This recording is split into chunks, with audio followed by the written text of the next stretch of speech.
இந்த மாதம் நடக்க போகிற காமிகான் ஈவெண்ட்டை மார்வல் அட்டன் பண்ண போகிற ஒரு விஷயத்தை கேன் ஃபேகே கன்ஃபார்ம் பண்ணியிருக்காரு. அதுக்கேற்ற மாதிரி இப்போதைக்கு அந்த காமிக் கன்வென்ஷன் இடத்துல வந்து பார்த்தீங்கன்னா ஏகப்பட்ட ஃபென்டாஸ்டிக் ஃபோர் போஸ்டர்ஸை உங்களால் பார்க்க முடியுமா. ஸோ இதுதான் டெக்னிக்கலாக நம்ம ஃபென்டாஸ்டிக் ஃபோர் படத்துக்கான ஃபர்ஸ்ட் லுக்குன்னு சொல்லலாம். ஒரு மினிமலிஸ்ட் லுக்குன்னு அப்படின்னு காமிச்சிருக்கேங்க. ஸோ பாசிபிள் எனக்கு தெரிஞ்ச அந்த கன்வென்ஷன் அப்போ இன்னும் அதிகமான ஃபென்டாஸ்டிக் ஃபோர் அப்டேட்ஸ் கொடுக்கறதுக்கான வாய்ப்புகள் இருக்கேன். எல்லாருமே ஓகே, ஆனால் நம்ம சூஸ்டாம் இன்வின்சிபிள் உமன் அவங்களுடைய லுக்கு மட்டும் ரொம்ப விகாரமாக இருக்குது, ஏலினிஷாக இருக்குன்னு சொல்கிறாங்க. ஸோ அகைன் பார்ப்போம், லைக் இந்த கன்வென்ஷன் அப்போ ஏதாவது ஃபென்டாஸ்டிக் ஃபோர் அப்டேட் பயங்கரமாக கொடுக்குறாங்க.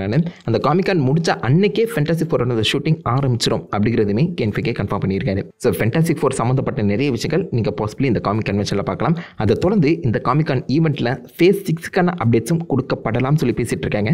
அப்கமிங் சீரீஸ் அண்ட் மூவிஸ் வந்து பார்த்தீங்கன்னா ரிவீல் பண்ணுறதுக்கான சான்சஸ் அதிகம். மோஸ்ட்லி மிட்நைட் சன்ஸ் படத்தை வந்து ரிவீல் பண்ணுறதுக்கான வாய்ப்புகள் இருக்குன்னு சொல்லப்படுது. பிளேட் படம் சம்மந்தப்பட்ட அப்டேட்ஸும் கொடுக்கப்படலாம்.